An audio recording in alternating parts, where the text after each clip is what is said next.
끔찍한 질병을 그냥 빗으로 치료한다? 상상이 가시나요?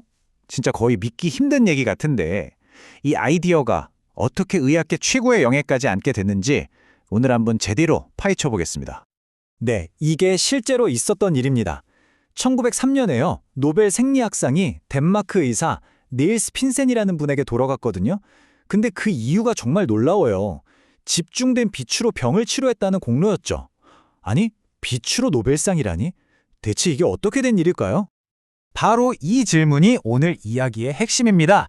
핀센은 도대체 어떻게 매일 우리 머리 위를 비추는 이 평범한 햇빛에서 그 끔찍한 질병을 물리칠 강력한 무기를 찾아낼 수 있었을까요? 자, 지금부터 그의 놀라운 여정을 한번 따라가 보시죠. 자, 이야기의 첫 장은요. 핀센이 정복하려고 했던 그 악당을 먼저 소개해드리는 걸로 시작하겠습니다. 그 병의 이름은 바로 보통 낭창, 루푸스 불가리스입니다. 이 보통 낭창이라는 건 쉽게 말해 피부 결핵의 한 종류인데요. 이게 특히나 무서웠던 게 뭐냐면 주로 코나 입술, 뺨 같은 얼굴 부위를 집중적으로 공격하는 질병이었던 거죠. 당시에 이 병이 가져온 절망감은 정말 상상을 초월했습니다. 피부를 서서히 파먹어 들어가면서 끔찍한 흉터를 남겼고요. 이게 뭐 한두 해도 아니고 10년, 20년 넘게 계속되는 거예요. 당시 알려진 그 어떤 치료법도 전혀 듣질 않았습니다. 결국 환자들은 사회에서 완전히 고립된 채 숨어 지낼 수밖에 없었던 거죠. 이 문장 하나가 당시 환자들이 얼마나 절박했는지를 정말 생생하게 보여주는 것 같아요. 핀센의 치료법 소식이 퍼지자마자 정말 오랫동안 숨어 지내던 환자들이 그야말로 한 줄기 희망을 붙잡고 코펜하겐으로 모여들기 시작했던 겁니다. 자, 이제 문제의 심각성은 충분히 알았으니까요. 이야기의 방향을 좀 바꿔보죠. 핀센이 이 끔찍한 질병의 치료법을 어떻게 발견하게 됐는지 그의 지적인 여정을 한번 따라가 보겠습니다. 핀센의 발견은요, 결코 하루아침에 짠 하고 나타난 게 아니었습니다. 그 이전부터 과학계의 발견들이 차곡차곡 쌓이고 있었죠. 1877년에는 빛이 박테리아를 죽일 수 있다는 사실이 알려졌고요. 1889년에는 자외선이 피부에 강한 자극을 준다는 게 증명됐어요. 핀센 역시 처음에는 이 해로운 자외선을 어떻게든 차단해서 천년두 흉터를 막는 데에 집중했습니다. 그런데 바로 여기서 그의 생각이 완전히 뒤바뀌는 계기가 생깁니다. 바로 이 지점입니다. 핀센의 생각이 방어에서 공격으로 180도 바뀌는 순간이죠. 당시 의학계는 자외선을 그냥 피부를 태우고 손상시키는 해로운 광선으로만 봤어요. 그래서 다들 이걸 막아야 한다고만 생각했죠. 근데 핀센은 그 통념을 완전히 뒤죽어버린 겁니다.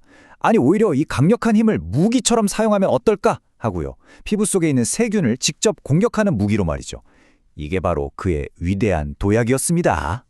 자, 그렇다면 이 천재적인 아이디어, 실제 치료 현장에서는 과연 어떻게 적용됐을까요? 지금부터 그 구체적인 방법을 한번 살펴보겠습니다.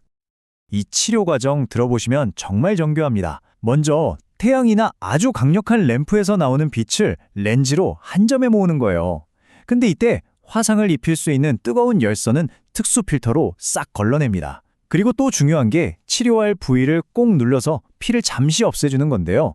피가 빛이 피부 깊숙이 들어가는 걸 방해하기 때문이죠. 자, 이렇게 모든 준비가 끝나면 차갑게 정제된 빛을 한 부위에 무려 1시간 동안 집중적으로 쬐는 겁니다. 치료를 받고 나면요, 처음에는 피부가 좀 붉어지고 약간의 염증 반응이 나타난대요. 근데 며칠 지나면 이 자극이 가라앉기 시작하면서 정말 놀라운 일이 벌어집니다. 바로 치유가 시작되고 흉터 조직이 거의 정상 피부랑 비슷하게 아물기 시작하는 거죠. 자, 이제 이야기의 절정으로 가보겠습니다. 이 혁신적인 치료법, 과연 얼마나 큰 성공을 거두었을까요? 그 놀라운 결과를 지금부터 함께 확인해 보시죠. 핀센의 성공 가도는 정말 놀라울 정도로 빨랐습니다. 1895년에 첫 환자를 성공적으로 치료하자마자 불과 1년 뒤에 코펜하겐에 그의 이름을 딴 전문 연구소가 세워졌어요. 뭐 기부금이랑 정부 지원이 막 쏟아졌던 거죠.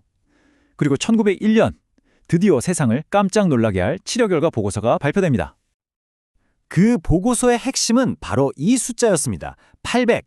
이게 뭐냐면요, 연구소가 문을 연 뒤 6년 동안 치료받은 낭창 환자의 수였습니다.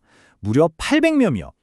이 숫자 하나만 봐도 얼마나 많은 사람들이 마지막 희망을 걸고 이곳으로 몰려들었는지 짐작이 가시죠? 그리고 결과는요, 그야말로 경이로웠습니다. 800명 중에 절반이 완치됐고요, 45%는 상태가 눈에 띄게 좋아졌습니다. 다시 말해 무려 95%의 환자가 치료 효과를 본 거예요. 실패한 경우는 단 5%에 불과했죠. 불치병으로 알려졌던 병에 대한 결과라고는 정말 믿기 힘든 수치였습니다. 그러니까 핵심은 이겁니다. 당시에 보통 낭창은 그냥 불치병이었어요.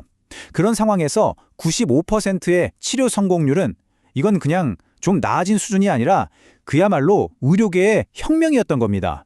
이전에 그 어떤 치료법과도 비교 자체가 불가능한 압도적인 성과였죠. 이 문장은 노벨상 수상 연설의 마지막 구절입니다. 그는 고통받는 인류의 영원한 감사를 받을 자격이 있다.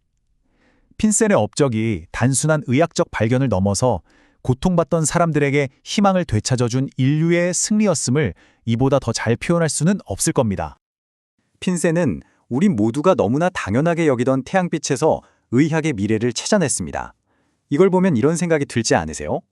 오늘날 우리 주변에 있는 평범한 것들 속에는 또 어떤 놀라운 치료법이 숨어 있을까요? 이 질문을 여러분께 남겨드리면서 오늘 설명은 여기서 마치겠습니다.